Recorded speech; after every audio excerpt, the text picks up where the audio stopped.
Hey, what's up? This is Chosen, and in this video, we're going to be diving into the Hydra. We're going to talk about setting up a team for success against the normal Hydra, which is what I think the majority of you are going to be focusing on, especially in this first iteration until clans can get to those higher difficulties. The important part is to get a good start on normal. So we will go over the stats of the Hydras that you're going to be facing. I will show you an example of a team that you would put together versus the Hydra. I'll show you the masteries and everything that is involved with building that really quickly, and then we'll show like a battle and talk about what is going on in terms of the thought process while the battle is occurring, so that you are set up for success against the Hydra on normal difficulty. Let's get into it.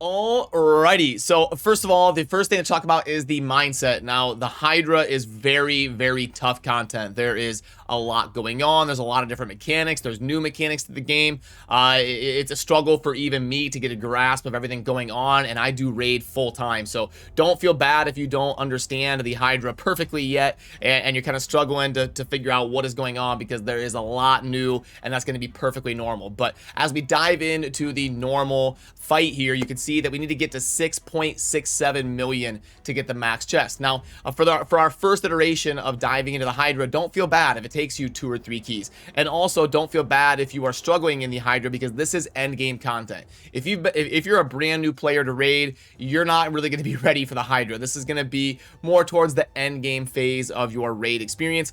Honestly, I wish they would have added an easy difficulty. I wish it would have been kind of similar to the clan boss. I wish they would have had the kind of an intro level to the Hydra. Even normal is kind of difficult. So I do think they could have added one more tier for people to kind of get an introduction to the Hydra, for people that are more in the beginning stages of their account. But nonetheless, it starts out at normal, where you're going to need to get 6.67 damage to get that max warrior chest. Also, make sure when you are diving into learning the Hydra and trying out different compositions that you are taking advantage of the free regroup function right here. If you click the pause button top right, it will let you go ahead and just free regroup. So be careful if you're going to go AFK and do something else, because if your key finishes, you lose that key for the week. So the Hydra is more active content. You're going to want to be watching your team. You're going to need to target the right Hydra at the right time. Not necessarily manual every single move. You obviously can if you want to play perfectly optimal, but you do at least have to do a little bit of management and a little bit of watching over the battlefield. But let's talk about just the general overview of this first iteration of the Hydra as we dive into normal, and what needs to be kind of at the front of your mind when thinking about this fight. And one of the first mechanics that you'll notice popping up is from the passive of the Head of Decay, and that is going to be decreasing the max HP of your champions. You will start to notice over the course of the fight that you are losing some of the max HP on your champions because of the passive here. Whenever an enemy champion is healed, decrease their max HP by 15% of the value of the heal. That does max out. It's not going to take you to 1% HP. It'll max out at taking 75% of your max HP. But when you take that head down, you can see here the decapitation effect. Whenever this head is decapitated, heal the enemy champions by 30% of their max HP, and then restore half of the max HP of any enemy champions whose max HP has been decreased. So you will get a little bit of that back if you prioritize the Head of Decay and taking it down to decapitate it. Another mechanic that we really have to keep in mind is over on the far right, the Head of Mischief has this passive that is going to be a 75% chance of redirecting an enemy attack onto another random head, but this will not occur if you have a Hex debuff on the Head of Mischief. So the reason this is a big deal is when the Head of Mischief consumes one of your champions and it's going to digest it in a few turns and completely wipe it out from the battlefield, you cannot revive it or anything. That gets super annoying because you're trying to target down that head so you can get your champion back, but your attacks keep getting redirected to something else. So it is worth noting that it's kind of important to bring the Hex debuff so you can prevent that RNG from happening, where you're going to lose a champion permanently from it being digested and you can't kill it or get it back because your attacks keep getting redirected. So that's a couple of the big things to really keep in mind. I don't want to walk through every single mechanic because, like I said, there's so much to cover. It would take me 2 hours to walk you through a real deep dive into every single mechanic. But that was the 2 things that I saw coming up the most that I really wanted to take note of. And as we're putting together a team for this fight, there's a couple key roles that we got to make sure we get covered. Vildrax up there is the most recent epic from a fusion, or not a fusion, but a fragment event that we just had recently. And what he's going to do is increase the duration of all debuffs and also place that hex so that our attacks are not getting redirected if we're trying to get a champion back when it has been consumed. So that is his role. And then he also brings an accuracy aura of 40 to help me hit those thresholds, because building for resistance is a lot more important in the Hydra. You got to resist the effects that they're doing to you. So you're going to be building champions with a lot less accuracy. So having an accuracy aura, speed aura, something like that is going to be a welcomed addition in this fight. And then getting block buffs is extremely crucial, and that's what Ugo is bringing to the table. And then Ugo will also do some other things as well that bring some value. But mainly, I'm looking for somebody that's doing AoE block buffs. And then before we get into the damage dealers, we'll slide on down to Padma.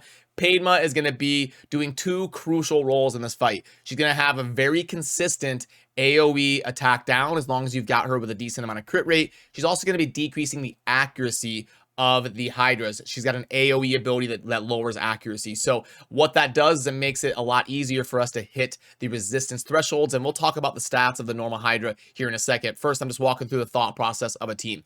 And then we've got Claude. Claude is a newer epic to the game, similar to Ugo, kind of came out at the same time. And Claude is actually amazing. Claude has got a couple things that are very handy for us. He's going to be doing shield, which is very good in the Hydra fight. And then also we're going to be getting both increased speed and accuracy, so it enables us to build for less accuracy. Again, when you couple that with the aura and the buff to our accuracy, it's going to help us get that much more resistance on our team. It's on a 3-turn cooldown as well. And then he's just going to be passively healing the ally with the lowest HP every single time he takes a turn. And heals are a little bit stronger in the Hydra as opposed to continuous heals, because those continuous heals can kind of get stolen from you and stuff. So just the consistent healing is actually better than continuous heal in the Hydra fight. And then not to mention on the A1, we are getting a decreased crit rate, but that's not super huge or anything. It's mainly for the heals, the speed, the accuracy, and the shield that Claude is actually a really solid epic. Then we get into the damage dealers. Now, it's important in the Hydra fight to bring 2 damage dealers, because if you've only got 1 damage dealer and that damage dealer gets consumed, you're not going to be able to do enough damage to get that damage dealer back. So really important to try and bring 2 damage dealers if you can. And Inquisitor and Ninja are great. You've got Inquisitor as a non-legendary option, who is an amazing damage dealer in the Hydra. And then you've got Ninja as a legendary, but was a login champion. So hopefully there's a decent percentage of you out there that have him. But those 2 can be excellent damage dealers in the Hydra. And HP burn is also really good in the Hydra. So if you're lucky enough to have somebody like Venus or Ignatius, Sishia, something like that, AoE HP burn is awesome in this fight. And now let's go ahead and pop up the stats of the first iteration of the Hydra so we can really do a deeper dive when it comes to building a team and what we're going for. So massive shout out to Bobo for putting this together. He always puts out really good stuff, and he's got a spreadsheet of the stats of the Hydra, and I will link to that down below if you want to be able to pull up these numbers for yourself, but I will walk you through the thought process here on normal. So the most important thing, in my opinion, that we want to look at is the resistance and the accuracy of these Hydras, and we are going to be facing the top 4: Decay, Torment, Suffering, and Mischief. That's going to be the first ones that are on the battlefield guaranteed. And then after that, when we start decapitating heads, they will get replaced by one that is on the sidelines. But in terms of the resistance and accuracy when we're building our champions and hitting certain thresholds, you can see here that of those first 4, the highest resistance we're going to be facing is 140, and the highest accuracy we're going to be facing is 250. So when we're building for accuracy, especially if we've got an aura or any sort of increased accuracy like we had with Claude, you can see that we can get away with 120, 130, 140 accuracy, and we'll be totally fine. We'll be in that 90-something% chance to land debuffs. And then when it comes to resistance, in an ideal world, we want to get somewhere in that window between 50 and 100 resistance above their accuracy. Once you hit like 100 resistance above their accuracy, you start to get heavy diminishing returns. So you don't really need to build somebody with 575 resistance to go against the normal Hydra. You're getting massive overkill, and you're not really getting very much value out of all of that resistance that went way overkill. So what we're going to be aiming for to have some guaranteed value against that 250 is if we can get to like 275, 300, 325 resistance, that would be great. But remember, if we're going to bring someone like Padma, who has a decreased accuracy effect. Geomancer can also do this. There's other champions in the game that can do pretty reliable decreased accuracy. If you're able to do that, now all of a sudden you only need to get to like 220, 250, 260 resistance, and you're going to be in a pretty reliable spot in resisting the effects the Hydra is trying to do to you. And now I want to transition to giving you a look at what it's like to build these champions. I'm not going to do an in-depth champion guide on every single champion because I'm sure you just want the quick context as to how to cover the team and not have a 5-hour normal Hydra video to try to get through. So first for Vildrax, remember, we're trying to hit those certain thresholds on the resistance and the accuracy. So you can see there, that's plenty. Now I've got pretty end game gear. If you can't hit that, like I said, remember, you don't need to get to that high of a number, but obviously if you can get to 700 between your resistance and your accuracy, you're going to be in a good spot on normal. But these are the stats on my Vildrax. And then if you want to see the masteries, I will try to get through this stuff really quickly so you can screenshot masteries if you would like. I'll leave it up for a couple seconds if you would like to see the masteries there, and then the gear right there for my Vildrax. And then Ugo is a very similar story. We do need some accuracy and some resistance for this fight. So you can see there, I got the 286 and the 310. She will be in a good spot. And then if you want the Ugo masteries, they are right there. Now, I didn't redo her masteries. She's got Eagle Eye because I was trying to use her in the arena and get her up to like 600 accuracy. But you don't need to do these exact masteries. You could change the tier 6 mastery a little bit if you would like. Usually in the Hydra fight, you would want to go for either Eagle Eye or resistance, depending on which one you need, because both of those stats are so important in this fight. But there's a few different ways you can go with the masteries, and that is the ones I had on Ugo, and then the gear and the stats as well. Then for Padma, you can see right here is the stats down there, and we've got a pretty solid 315 and 228 on the resistance and the accuracy respectively, so she'll be very sturdy. One thing to keep in mind about Padma is you've got to get some good crit rate on her, because she will only get that. This is something that a lot of people forget about Padma.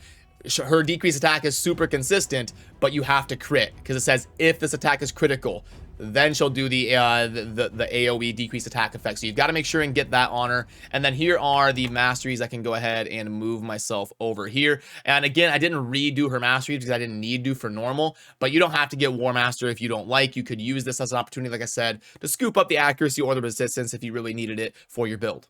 Then for Inquisitor, he's going to be a super popular one. He's going to be like the man-eater of the Hydra fight, where he is like the amazingly sought-after Void Epic Champion. But here is the stats on the Inquisitor, the 283 and 181 respectively, the Savage, the Speed, and then if you want the masteries on him, I can go ahead and pull this up for you and show you that right there if you wanted to screenshot the masteries.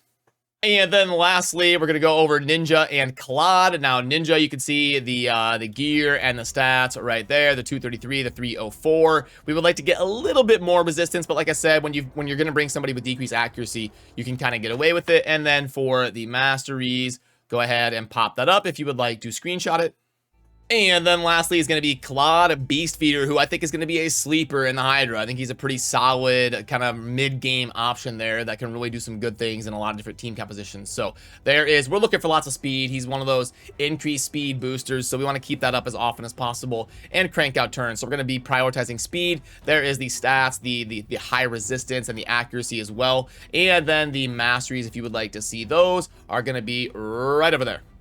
So now let's go ahead and dive into kind of a sped up fight, and I'll just kind of wrap up with showing you some of the thought process here. So what I like to do when I go in is prioritize that head of mischief on the right, because I want to get that head down. It does the annoying things with the making your champions retarget and deflecting attacks and consuming, and I try to get that. It seems like the head of mischief is kind of the most annoying one, so I go ahead and prioritize that one on the right. But it also, remember, they have affinities. So if you, like you can see, I have a very heavy magic team, so I probably wouldn't want to prioritize the Hydra on the left because I would be hitting it weak constantly. So keep that in mind. Sometimes people forget about the affinities when they're going up against a fight like this. Then you can see I take down that head on the right, and then you get a bunch of bonus damage while it is a decapitated head. So you want to go ahead and keep slamming it as long as you can, unless they like consume somebody or something. Then you're probably going to need to switch your target to make sure you're getting your champion back and preventing it from being consumed. So mainly I leave it on auto just for quality of life. You can manual the whole thing, but I like to auto it and then just kind of change who I'm prioritizing. So we'll start with prioritizing the one on the left, and then I'll kind of see which one that is a friendly affinity is the lowest, and I'll prioritize that one next. Unless I have somebody being consumed, I will go ahead and make sure to prioritize them. I wish they would do a little bit more of an alert for being consumed, like maybe more of like a ghost smoke effect where the champion used to be, so you can really see that someone has been consumed.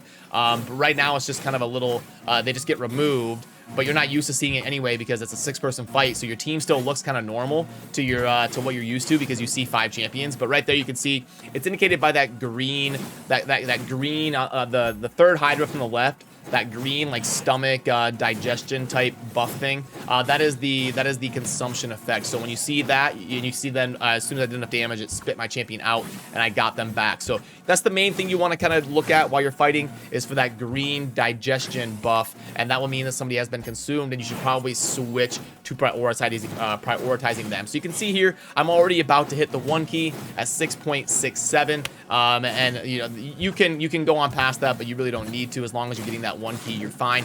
And don't feel bad, like I said, if you can't 1 key it. Nothing wrong with you know, getting into this end game content and just being able to clear it with your clan. You don't feel bad if you can't 1 key everything. And also take note that the really unfortunate thing is you can't see the damage numbers if you don't let the fight finish.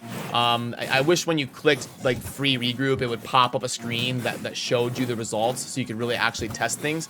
So I'm gonna want to be testing a lot of other things, so I didn't let the key finalize. I just got to make sure it was going well, and then went ahead and ended it. I got to like 10 million and then just ended it. So unfortunate that I can't show you the actual battle numbers, but I want to be able to test other things for you guys, so that's why I had to kind of back out. But that is the thought process of what's going on, just kind of as an introductory to an introduction to the normal Hydra fight. And if you have any questions, drop it down below. I'll do my best to help you out. I'm also live every day over on Twitch for a few hours if you would like to stop by and say hi and kind of ask questions and take part in the theory crafting of putting teams together. So that is going to do it for me on this one, and good luck against the Hydra, and good luck in 2x Boys this weekend. Hopefully you're able to get yourself an Inquisitor, because he is going to be pretty S tier in this fight. So as always, thank you for watching. Have a good rest of your day.